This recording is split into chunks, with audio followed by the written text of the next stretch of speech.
Okay, hello guys and welcome to this short little video.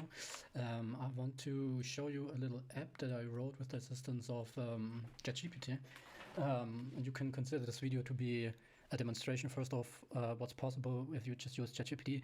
I barely wrote any code myself. I mean, I can write Python code, decent Python code even, I think, but writing this app would have taken me, I guess, 2 to 3 weeks because I'm enthusiastic amateur, not a professional by any means. So it's actually quite impressive what you can do. I will link my GitHub in the description of this video, and I just want to dive right in and show you what I did. Maybe one more introductory remark. This is about Terry A. Davis. I don't know if you are familiar with Terry. Terry was a schizophrenic programmer. I don't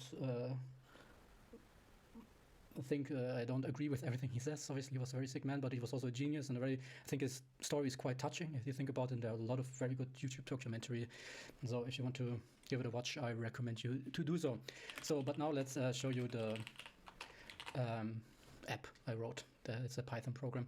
So first of all, maybe let's show this in the GUI. 1 second. So let's delete Proverbs for now. That's really Proverbs for now, because in order to do this, you first have to. So maybe I should tell you what this app is doing. So there's a book in the Bible, Proverbs. I think it's in the Old Testament, and this is just a collection of Christian wisdom sayings, so to speak. And what I started with, I had the idea to simply create a very trivial little program where you can, if you press enter, it displays a random proverb. And then I decided also to embed a large language model. That was quite painful doing this with ChatGPT. So I actually had to think there. So you can query the proverbs. I did everything in a virtual environment, which is why I have to activate this virtual environment. Give me a second. So it's source activate. Now the virtual environment is active. I can cd into my main folder. So this is my main folder. Now we can run make proverbs.co. You can see we are fetching the data now from this bibleapi.com. Works quite nice. And you can also realize, so when you use ChatGPT, you can learn a lot of interesting things. This, like writing a web scraper, you should never do by yourself, because ChatGPT can do it more or less flawlessly. Of course, it's a trivial web scraper. You can see that HTTP429 means that the server is refusing the connection because you have too many connections to the server, but it actually wrote a retry mechanism there.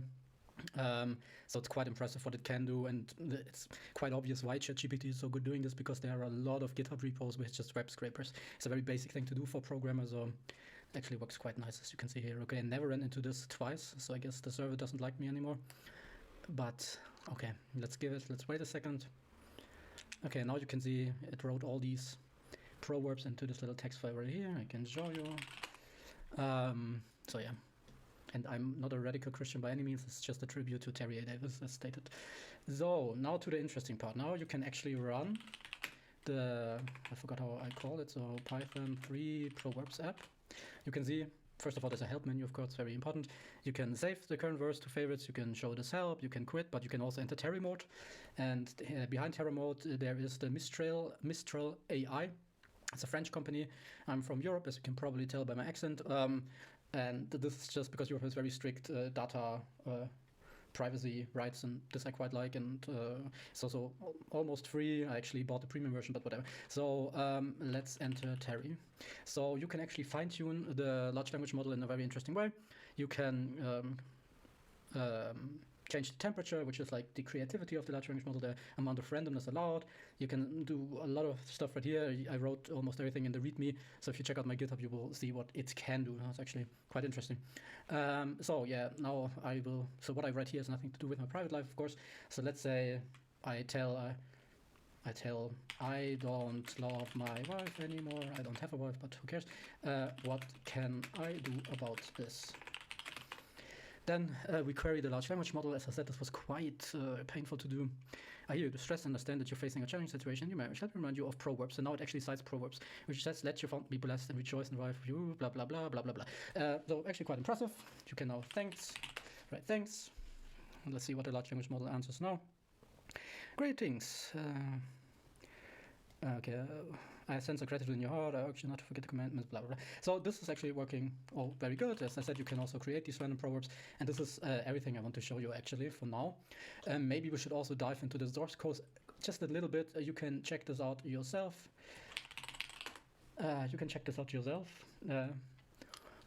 So this, so everything you see is quite interesting. So this is just for that the CLI tool looks a little bit better. But there is one interesting stuff that's called large language model, query large language model, where I can show you the system prompt. So the system prompt is like you give the large language model a context and some instruction on how to process the user input. And here, first of all, I of course give Proverbs TXT as a context, so the model knows what to do. And here are the requirements. So yeah, you can, I mean, you could, if you would like to, change this program as you please. You could, for example, also tell the large language model to tell the large language model to create a psychological profile of the user, save that into a text file, and the next time the user opens the program, this is also part of the context. This is a little idea I had. This is by no means, I guess, perfect code. You could refactor this if you want to. But it's just I think, a quite powerful demonstration of what you can do with ChatGPT, because this took me like, I think, 6 hours, 5 to 6 hours or so, and doing this by my own, I think it would have taken me at least 2 weeks or so, because I also have a job and this is like a hobby of mine, so yeah, take it with a grain of salt. So this is all I wanted to share with you guys. Hope you enjoyed it. As stated, you can download this whenever from my GitHub. Subscribe if you like it, leave a comment, you know how it goes, and see you in the next video. Bye bye.